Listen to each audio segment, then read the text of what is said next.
જવું બાકી હા જરા ગાડલા તમે જવું બંધારો જવો યાર. Oh my God. હા તો ભાઈ રામ રામ ડાયરાના સ્વાગત છે તમારું આપણી ચેનલના વધુ એક નવા વિડીયોમાં. આજે આપણે આવેલા હતા એરડી કાઢવા નિકોલ. તો આપણે આવી ગયા છીએ નિકોલનો બંધારો જોવા માટે.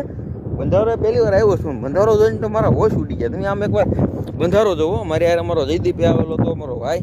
અમે બે ભાઈ આવેલા હતા એરડી કાઢવા અને તમે બંધારો જોવો યાર. Oh my God. આ લગભગ 2-3 હજાર વીઘા જમીન છે, પડતર છે, બંધારો છે.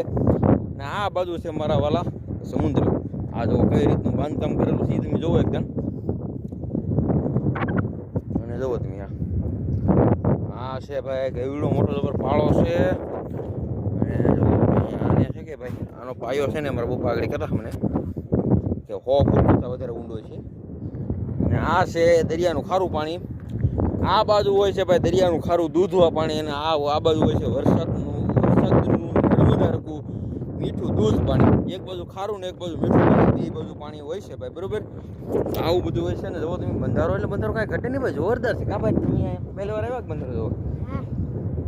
અમે આમ કોઈ આવ્યો નહોતો ને, અમે બે મળી કે કોઈ આવ્યા નહોતા, પણ મારા બાપા કે બંધારો જોવા જવું છે તો હાલો જઈએ આપણે બંધારો જોવા. ભોગી ગયા બંધારો જોવા ને બંધારો જોઈને તો મજા આવી ગઈ. કા આવો બંધારો પેલો તો કરે બે મળી એક એને પેલો અમે બંધારો મજા આવી ગઈ, પણ કાંઈ ન ઘટે, જોરદાર.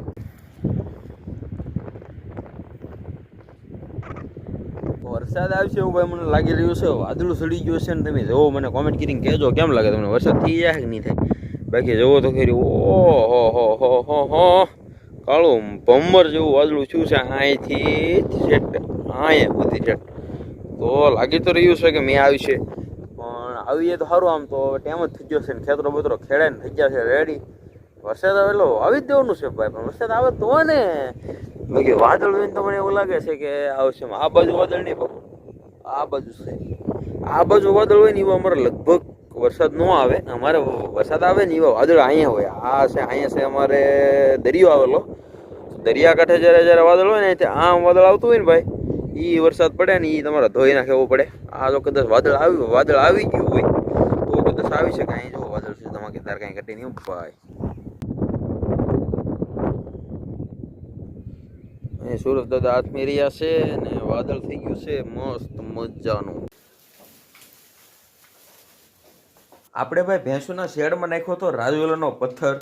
આપણે ભેહુંની હેઠે શું કહેવાય કાદુ કળિયા ન થઈ આવે છે, રાજુલાનો પથ્થર નાખ્યો. પણ ચાલો એમાં પ્રોબ્લેમ એ આવ્યો કે જો આવડી ભેંસ છે ને, આ ભેંસ મોટી જબર ભેંસ છે, એને બિચારીને ઊભું થવામાં ને બેસવામાં બહુ બધી તકલીફ પડે. એટલે એ ટૂંકમાં કહું ને તો પથ્થર છે એમાં પાછું પીણો નાખવો પડે. પીણો નાખીએ તો બધું ઈનું થાય. અમારે તો બધું ઈ નહીં ઈદી રહી પીણો ભેગો કરવાનો ઢળવાનો.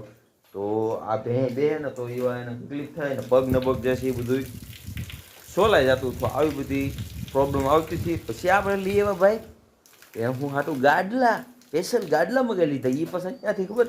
એટલે ભાઈ હરિયાણાથી જવું બાકી હા જરા ગાડલા તમે જવું. આ ગાડલા મેં લાવ્યા હતા ને બધું ફીટ ફીટ કર્યું. તમને કહેનો છે કે અમે બતાવ્યા જો ભાઈ. આ છે ને ભાઈ હરિયાણા શક્તિ મેટ પ્રીમિયમ છે. આ જુઓ તમે, જુઓ છે.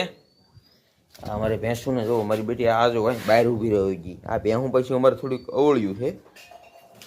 બાકી જો ભાઈ, બાકી હવે તમે જુઓ આ રીતનું આપણે એને ફિટ કરી દીધું છે. આપણે ભાઈ છે એટલે ખાલી અખતરો કરવાથી ખાલી 4 મગાવ્યા હતા.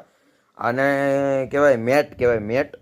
તો આને આપણે આ જે છે એ આપણે 4 મેટ મગાવી, બરાબર.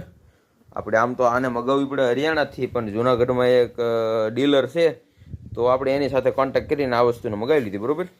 હવે આ નાખ્યા પછી તમને ફાયદો કહો. આ નાખ્યા પછી મારો ભાઈ ભેહુંને બેહવાની એવી મજા આવે તમે એની તો વાતો પૂછોમાં. અને બીજું શું કહેવાય કે પગ ન સોલાય, પછી એનું ઊભું થવામાં તકલીફ ન થાય, બેહે એવા ફસાક કરતાનો અવાજ ન આવે. બાકી ટૂંકમાં કહું ને તો ભેહુંને મોજ એ દરિયા. પણ મારું બધું થાય મોંઘું. એક સીટ થાય 3000ની, એટલે આપણે 4 નાખી એટલે 12000ની થઈ. પછી તમે હરિયાણાથી મગાવો ને તો 500 રૂપિયા ભાડું થાય. પણ તમે જો જુનાગઢથી મગાવી લ્યો તો તમારે ભાડું બહુ ન થાય, ટ્રાન્સપોર્ટમાં વી આવે, ઓછા ખર્ચે. તમારે મગાવવી તો તમે અહીંથી મગાવજો. પણ જો કે એટલા આજુબાજુના 5-10 ગામમાં તો કોઈ આવું કરતું નથી ને કોઈને ઓલે મેં ત્યાં ભાળી નથી આવું બધું નાખેલું. પહેલી વાર આપણે ટ્રાય કરીશું. બાકી તમારે મગાવવી તો મગાવી લેજો. જો આવું નાખેલું હોય, પથ્થર નાખેલો હોય ને એમાં તમને તકલીફ થતી હોય તો તમે નાખી પણ શકો. તમે જોવા કંઈક એટલી કેવી જાડી આવે અને બાકી આ તમને એવું લાગતું હોય કે આ તો રબરની વસ્તુ આવે, એવું નથી મારા ભાઈ. 15 મહિનાની તો એની ગેરંટી હોતી ને આવે, બરોબર. જુઓ તમે આ રીતનું છે ત્યાં.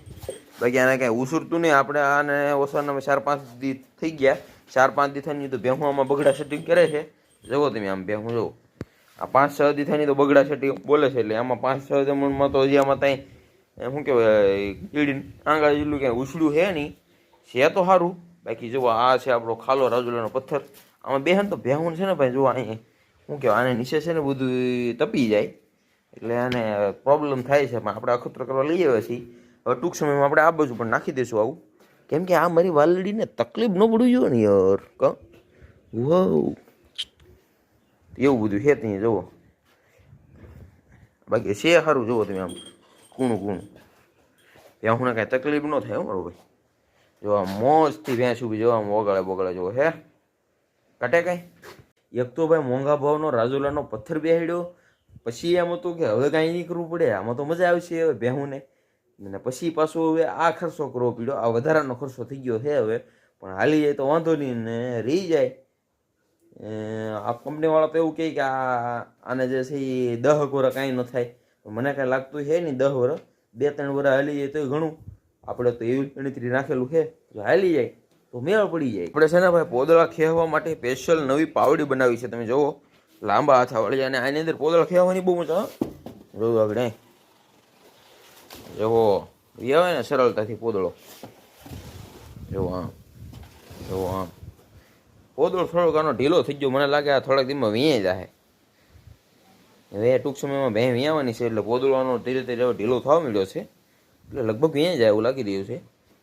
બાકી ભાઈ આજના આપણા આ વિડીયો માટે એટલું જ. વિડીયો ઘણો બધો લાંબો થઈ ગયેલો છે મને એવું લાગી રહ્યું છે, કેમ કે વિડીયો આપણે 15 દી પહેલાં શરૂ કર્યો હતો. આપણે ઠેઠ એલડી કાઢવા ગયા હતા, નિકોલ બંધારો તમને આમાં મેં બતાવ્યો, પછી વરસાદ આવે એ બતાવ્યું ને હવે પછી પાછું મને એ થયું કે આપણે લઈ આવ્યા છીએ ભેહુંના ગાડલા. તો ભેહુંના ગાડલા વિશે તમને થોડી ઘણી માહિતી આપી દીધી. તો વિડીયો ગમે તો લાઈક જરૂર કરી દેજો, અને મળી બીજા નવા વિડીયોમાં. ત્યાં સુધી રામે રામ ડાયરાને.